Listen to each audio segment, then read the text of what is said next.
Hi, I'm Nyesha McCauley, and you're watching AccessTV.org. Duffy waiting for you.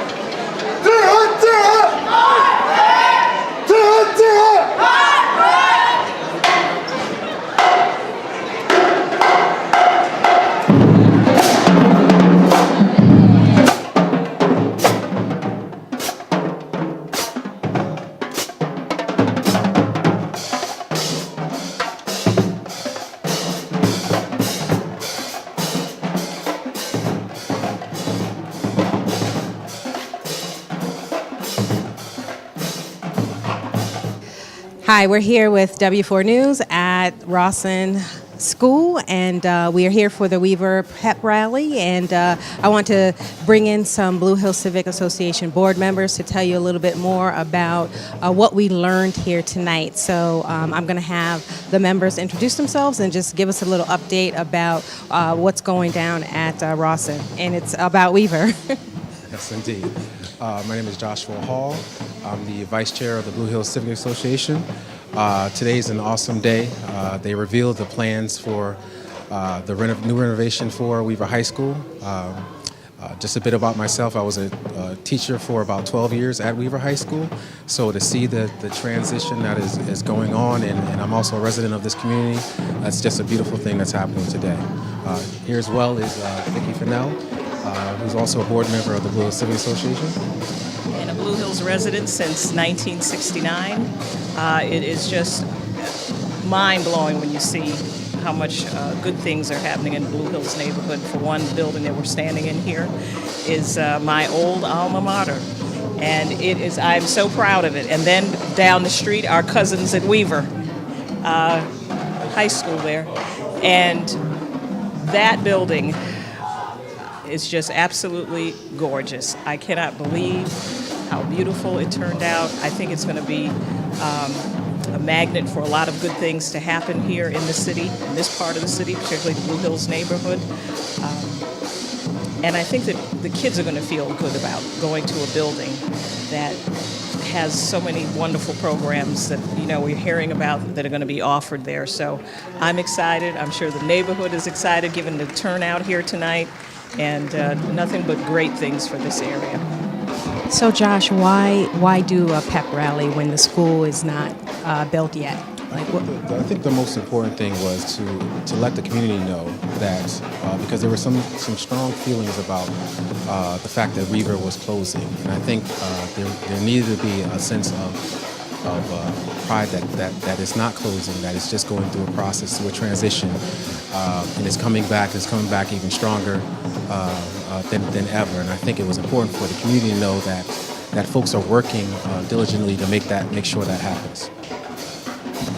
Vicki, anything? I second that. I think there's a lot of feelings in the city that sometimes decisions are made, and particularly people are left out of the decisions. And I think the community made their voices known, and I think they let everybody know we're here to stay, and they wanted action, and so the elected leaders heard the cries of the community, and they responded. So much for grassroots organizing. I love it. Well, the building does look beautiful. Thank you both. Thank you.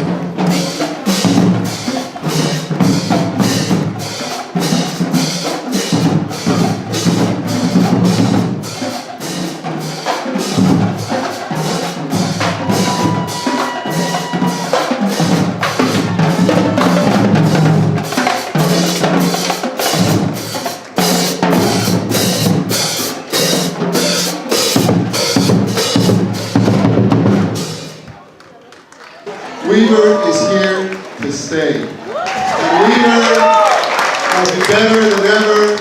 And the reason for that is because the community has come together and the community has made itself heard.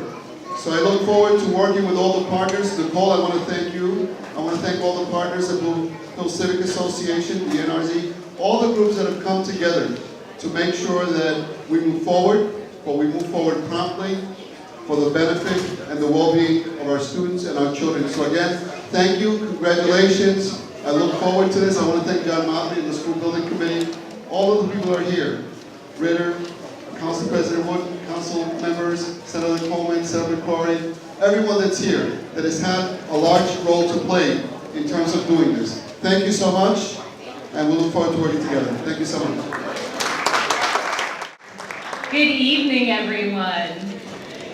It is so exciting to be here tonight. It feels great, and I also want to acknowledge Nicole and Lee's leadership for putting this together. You have been incredible friends and partners to the Hartford Public Schools, but also to me personally. And thank you for all that you do, not just tonight, to celebrate Weaver and what it absolutely is as a shining star and symbol of what is great in Hartford and in our city. So first, let me just thank you for your leadership and your partnership and your friendship. As has been said tonight, this work never happens alone. None of us do this work on our own. So I too always have a lot of thank yous to the partners that help us to get this work done. Our elected officials who are so good to us. The City of Hartford, our Hartford School Building Committee, John Motley. Thank you for being such great partners to us.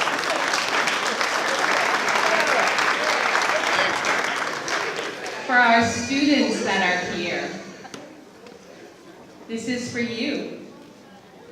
We are doing this for you, and everything we do is for you. And we are so excited to be able to offer some great new options for you.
Delegation, and within 90 minutes I was on the phone with a couple of members of our delegation, and they stepped up big time to make sure that this project went forward, that we had a change in state law. And so I'm going to let Representative Matt Ritter, who's one of the key drivers behind that, talk about that. Thank you to Council President Wood, and thank you everybody tonight. We got about a month's notice to get a waiver for Weaver High School that saved the city about $15 to $20 million. Sometimes we get a night, so a month was actually welcome from the City Council in this particular case.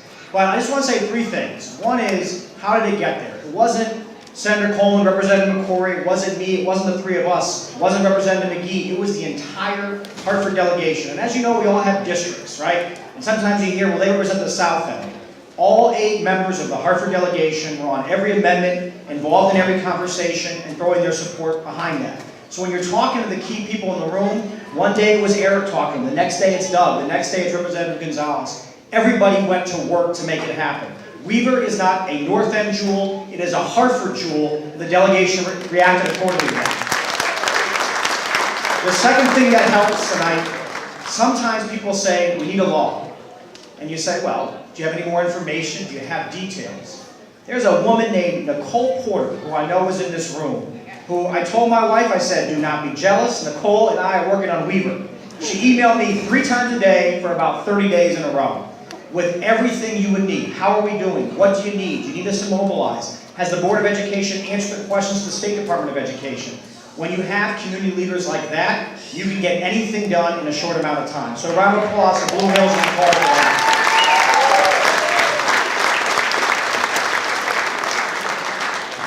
And I should also point out, Janice Fleming, who was working for Council President Wood at the time, while he's not in the office, she was involved in every aspect of this deal. And the last thing I think that was really important to, I think, a lot of us personally was What did the, yeah, there's a round of applause. But the last thing I would say is, what did the waiver do, right?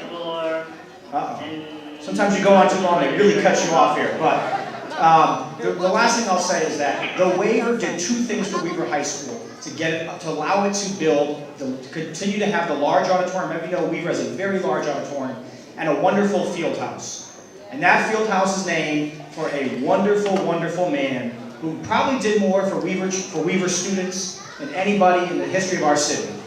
Doc Hurley needed that field house to be part of Weaver High School. He needed that place to be renovated, and that's what that law allowed. It allowed the state to pay for that field house. So 30 years from now, when people are still playing basketball in that gymnasium, it will have his name and it will still be state of the art. So thank you very much for having me tonight, and good luck with the rest of the things. Thanks. And we're here at the Weaver Pep Rally at Rawson, and I have with me Council President Sean Wooden to talk a little bit about what it took to make all of this come to pass. Council President, tell us a little bit about what you explained to the audience earlier. Sure. First, I want to say this is a really, really exciting moment. It's the culmination of a number of years of work. And as I mentioned earlier, this started with the community. A committed community of, Blue Hill Civic Association, residents, Weaver graduates, public officials, and others that said we want to make a commitment to build a strong Weaver into the future.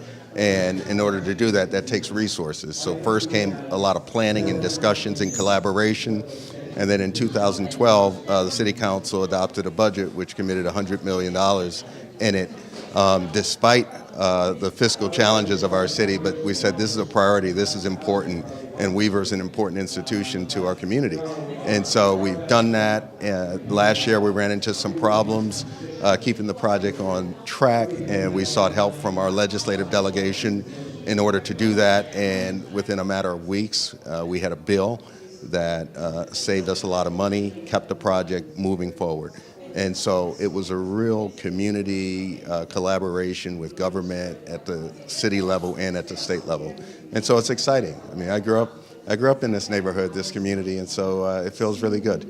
So are the financial hurdles clear for Weaver at this point?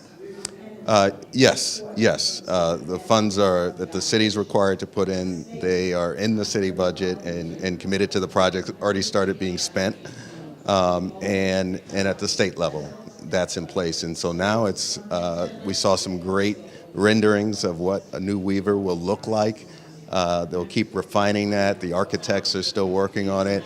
And programmatically, we're really excited about some of the things that will be a part of a new Weaver. Sounds great. I look forward to being there with you at the ribbon cutting. Absolutely. Thank you. So this is a section cut. And that's basically where you take the building and cut it in half to see what's going on inside. And this is where you can see the two-story atrium space, a theme-based learning hall, that central monumental staircase going up. As you can see, some of the little glass panels that are looking into, looking into the themes. Next slide. Here it is, looking from the. Ooh. No. Wow. Oh, can't prove it. So this is the north side where you can see the transparency going through. Next slide. Here you guys go. So what you see here is the new Weaver. This is the main facade. This is the south facade. This is where the buses will be dropping off. This is your main entry. And what you can see is we've created a very transparent building compared to what's there now. There it is coming in a little bit closer. We have these entry canopies that are basically these. How do you judge a law firm's success? Cases won, money made, or what the firm does in the community? At Dressler Strickland, we know that success is just the beginning. The true measure of success is what you do with it. For 33 years, we've used our success to help our neighbors and our community. 24/7, 11/22. Whenever you need us, we'll be there. Dressler Strickland, building communities one case at a time. We were strong. We were strong. Oh, I still got it. It has been my pleasure for the last 5.5 years to serve as chair of the Hartford School Building Committee. I'd like all of the members of the School Building Committee just to stand.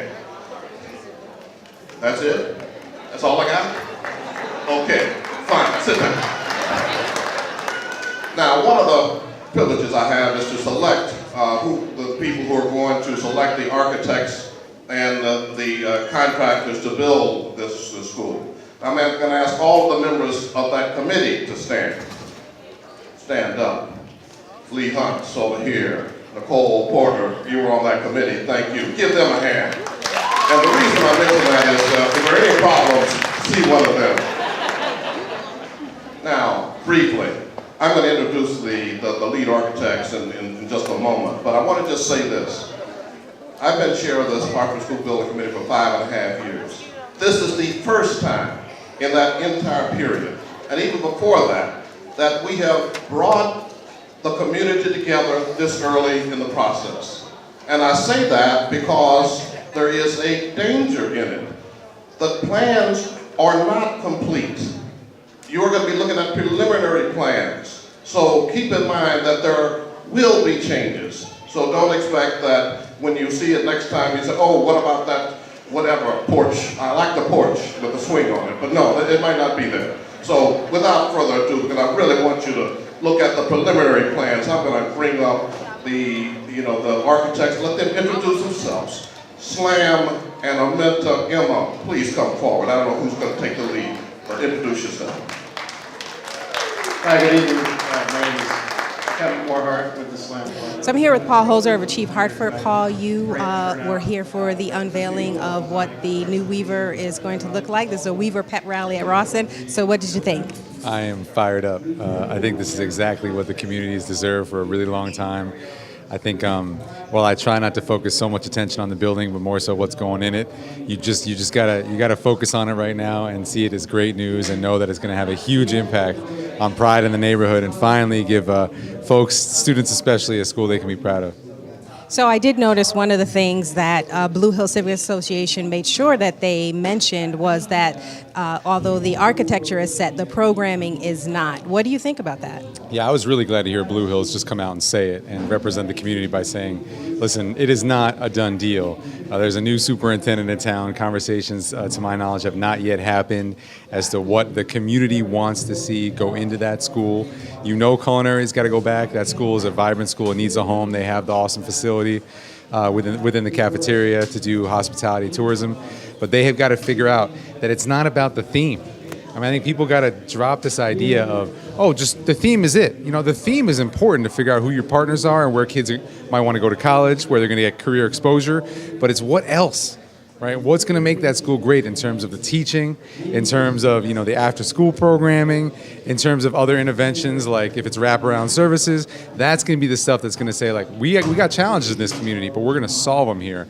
And, we've seen too long in Hartford people saying we can just solve it by having just a great design and saying, here's the theme. Now that's the easy part. So there's a lot of work. Thank you. Happy you're here tonight. A long-time Hartford public school employee, Mr. James Battle, has been teaching art for years. He started a chant called Weaver Strong, and then people chant back all year long. And I'm not going to do justice to it. He dances and everything during morning meeting. But Wayne is a very, energetic senior, and I think he can do it justice. Before I let him take over, thank you, Blue Hills, thank you, Board of Ed, and thank you, community, for your incredible support. And Wayne, take it away with our Weaver Strong chant, would you please? Hey, everybody. So that's how we go. When we at school, we like turn up in the morning so we can get started, go start our day, And the bounce be like, Weaver Strong all year long. And then the kids be like, Weaver Strong all year long. Okay. All right, so now I'm gonna leave this side to do it. Weaver Strong all year long. Now we're just gonna have everybody do it, and that's the third one. Weaver Strong all year long. Weaver Strong all year long. Give it up for Wayne Tindall, everybody. Senior, Weaver High School.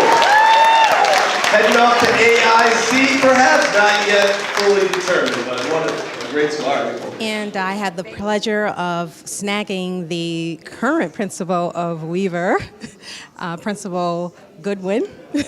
And, I'm not going to do the Weaver Strong chant out here. That's up to the students and the teachers, but it's a good chant, right?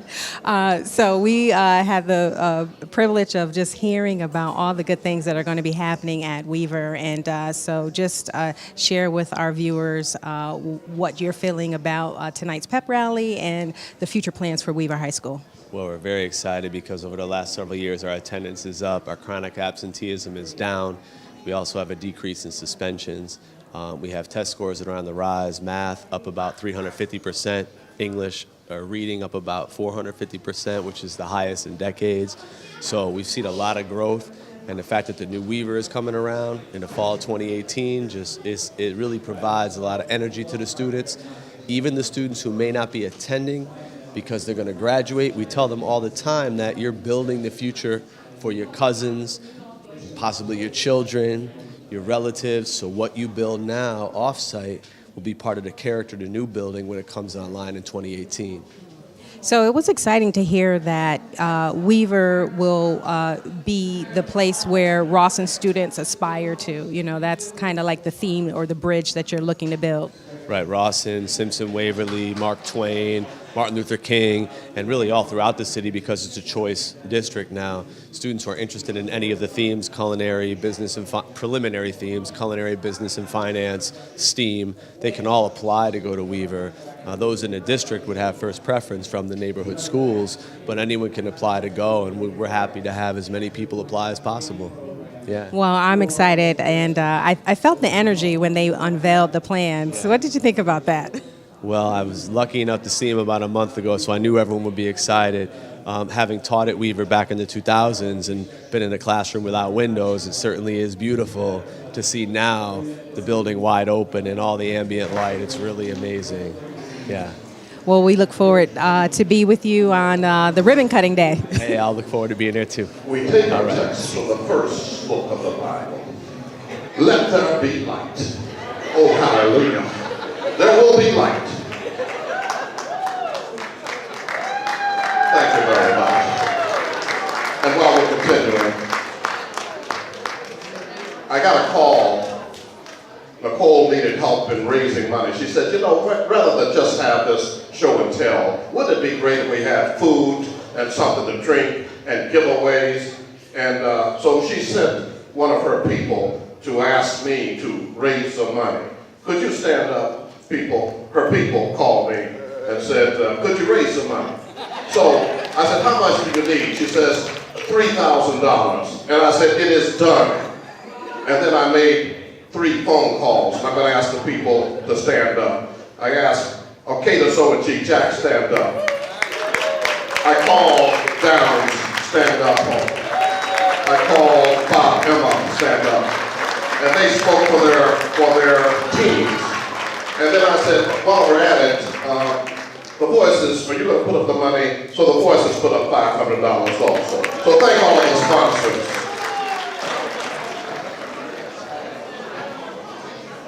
Hello, my name is Sherry Cousins, class of 82, Weaver High School.